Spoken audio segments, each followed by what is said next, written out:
Epstein की नई फाइलें आई सामने, ट्रंप पर लगा रेप का आरोप, एप्स्टीन के हाथ लिखी हुई चिट्ठी भी हो रही वायरल, राष्ट्रपतियों की बदनामी होते देख FBI बोला ये लेटर ही फेक है। जी हाँ दोस्तों, Epstein file, Epstein file, Epstein file, अब ये फाइल ना रहकर एक लाइब्रेरी बनती जा रही है, क्योंकि हर बीते दिन के साथ FBI कितने ही पेजेस, हजारों पेजेस की एक डॉक्यूमेंट्स रिलीज कर रही है, जिसके अंदर जेफरी एप्स्टीन पर जिस तरीके से कानून का शिकंजा पड़ा हुआ था और जेफरी एप्स्टीन के पीछे जो FBI पड़ा हुआ था उसकी जानकारी निकलकर साझा आ रही है।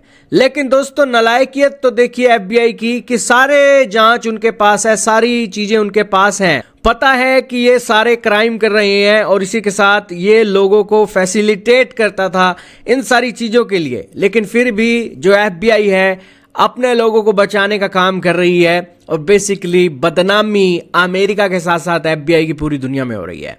दरअसल हाल ही में FBI ने 30,000 पेजों की एक और फाइल रिलीज की है, जिसके अंदर ट्रंप का भी जिक्र है और एप्स्टीन के हाथ से लिखी हुई एक चिट्ठी भी वायरल हो रही है।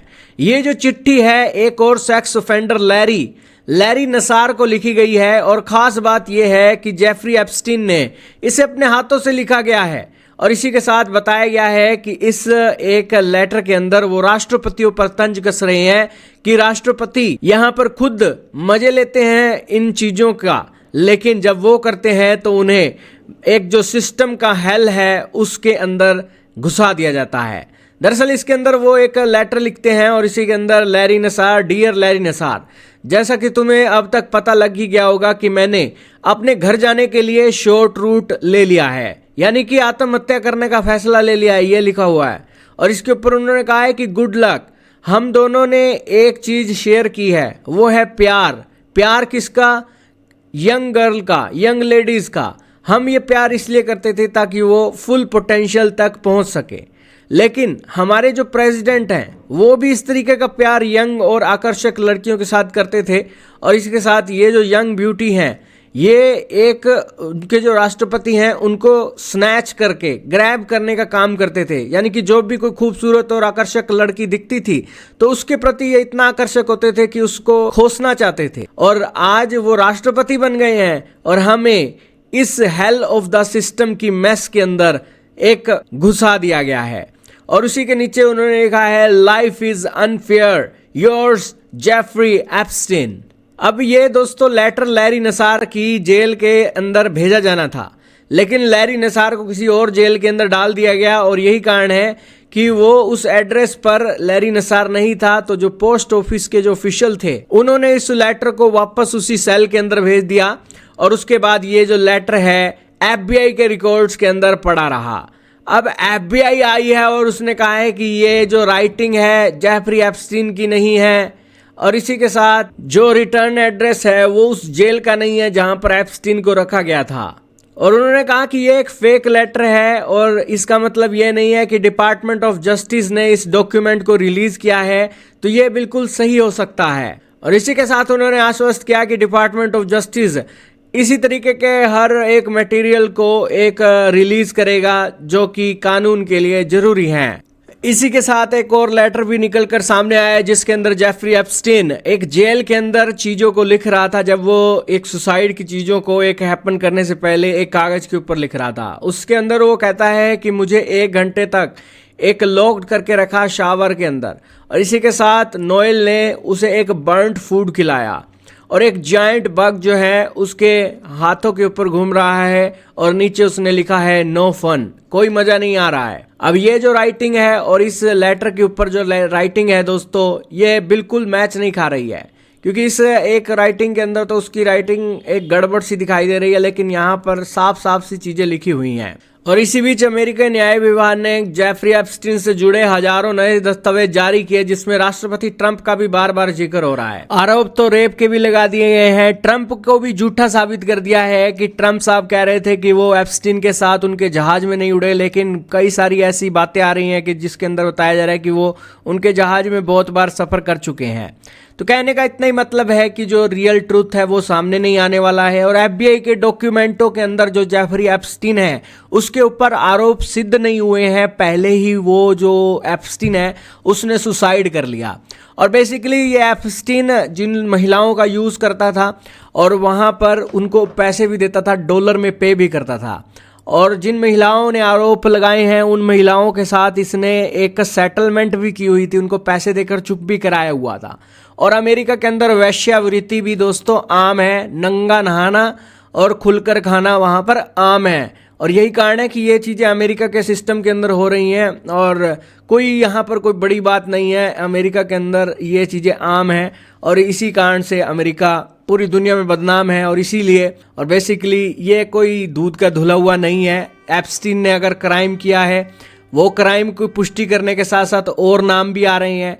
एप्स्टीन का भाई कह रहा है कि ट्रंप ने सारी चीज़ों को वाइट वॉश करने के लिए ये सिचुएशन की है। एप्स्टीन अब मुंह खोलता, उससे पहले ही उसे एक टपका दिया गया। और उसका भाई तो ये भी नहीं मानता है कि उसने सुसाइड किया।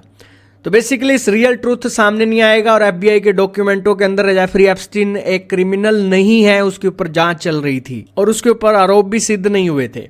और इसके एप्स्टीन के जितने भी साथी हैं, जितने भी लिंक हैं, उनके अंदर सिर्फ ग्लेन मैक्सवेल को ही एक आरोपी पाया गया है जिसे 20 साल की जेल हुई है। बताया जाता है कि ये जो जेफरी एप्स्टीन है इसने $30 मिलियन के करीब मैक्सवेल के अकाउंट में डाले थे। और ये जो पैसा है लड़कियों को खरीदने और उनका शोषण करने के लिए किया जाता था। अब हैरानी इस बात की है कि ये लड़कियां प्रोवाइड करवाती थी, तो क्या सारा शोषण ये जेफरी एप्स्टीन करता था? वो जो बिलियनियर थे जो इसके एक आइलैंड के अंदर आते थे और अय्याशियां करते थे, क्या वो रिस्पॉन्सिबल नहीं है? तो यही कारण है कि उन चीज़ों को लेकर सारे के सारा सिस्टम ही डाउन हो जाता है। अब सिस्टम थोड़ी ना डाउन करना है, इसीलिए ट्रंप साहब यहाँ पर चीज़ों को वाइट वॉश करके एरिक एप्स्टीन की जो फाइल है, लाइब्रेरी है, उसको ख़त्म करना चाहते हैं कि भैया बहुत हो गया एप्स्टीन, अब बस यही है जो है साहब के सामने रख दिया, इसको आप सच मानो झूठ मानो, लेकिन रियल ट्रुथ कभी भी सामने नहीं आएगा। क्योंकि यहाँ पर रियल ट्रुथ के साथ जनता का कोई लेना देना नहीं है। क्योंकि यहाँ पर उनका मानना है कि उन्होंने जो सर्विस ली थी उसको पे किया है डॉलर में। और बेसिकली जिन्होंने ये चीज़ें प्रोवाइड की हैं वो रिस्पॉन्सिबल हैं। और एक महिला जेल में है और दूसरे ने सुसाइड कर लिया, इसलिए केस क्लोज करो, ज़्यादा बहस करने की ज़रूरत नहीं है। और अगर आप बहस करोगे तो हम फिर औरों के भी नाम लेंगे कि आप उसके ऊपर कार्रवाई क्यों नहीं करते। तो इसलिए यहाँ पर ये फाइल क्लोज की जा रही है। तो बेसिकली यही एक रियलिटी है। इसीलिए दुनिया के अंदर कहा जाता है कि अमेरिका सारे गलत कामों के लिए जाना जाता है और रूल को मॉडिफाई करता है। और पीस थ्रू द स्ट्रेंथ, ये चीज़ें आम हैं। और यहाँ पर एक जो rule of law through strength वो भी दिखाई दे रहा है। तो खैर दोस्तों, आप कुछ भी कहिए, लेकिन एप्स्टीन यहाँ पर अकेला नहीं था। और बाकी जो दूसरे अमेरिकन जो उसके यहाँ सर्विसेज लेते थे वो भी कोई दूध के धुले हुए नहीं थे। तो खैर ऐसे ही नहीं, बिल गेट्स की वाइफ ने उसे एक डिवोर्स दे दिया और ऐसे ही नहीं बहुत चीज़ें हो गई। और बेसिकली अमेरिकी राष्ट्रपतियों का तो इतिहास ही रहा है कि वो झूठ बोले बगैर तो राष्ट्रपति बन भी नहीं सकते और अपना राष्ट्रपति की जो कार्यकाल है पूरा कर भी नहीं सकते। तो खैर दोस्तों, दुनिया बदनाम है और दुनिया बदनाम रहेगी। और दुनिया ऐसी ही है, पहले भी ऐसी थी, आज भी ऐसी है और आगे भी रहेगी। और बेसिकली एप्स्टीन एक रियलिटी है कि पहले के समय में स्लेव्स हुआ करते थे, ट्रैफिकिंग हुआ करती थी, कि इंसानों को बेचा जाता था कि ये आप इतने डॉलर में बिक चुके हो। वो सारी चीज़ें इन अमीर लोगों ने की हैं और सिस्टम के अंडर में रहकर की हैं, सिस्टम की नाक में के नीचे की हैं। और बेसिकली इतने बारीकी से किया कि किसी को भनक ना लगे। लेकिन फिर आखिरकार एक समय आया और ये चीज़ें सामने आई और अभी भी पूरी सामने नहीं आई हैं। और रियलिटी तो सिस्टम के पन्नों के नीचे 30-30 हज़ार पेजों के नीचे दब कर रह गई है। खैर रियलिटी यही है कि कोई रूल ऑफ लॉ नहीं है। पहले के समय में भी अंग्रेज़ों ने शोषण किया था, भारत के अंदर भी शोषण का इतिहास है और इनके ब्रिटिश एम्पायर के अंदर तो इतिहास भरा ही पड़ा है। और आज भी वही चीज़ें चल रही हैं, कुछ नया नहीं है। आपका क्या मानना है कमेंट में बताइएगा।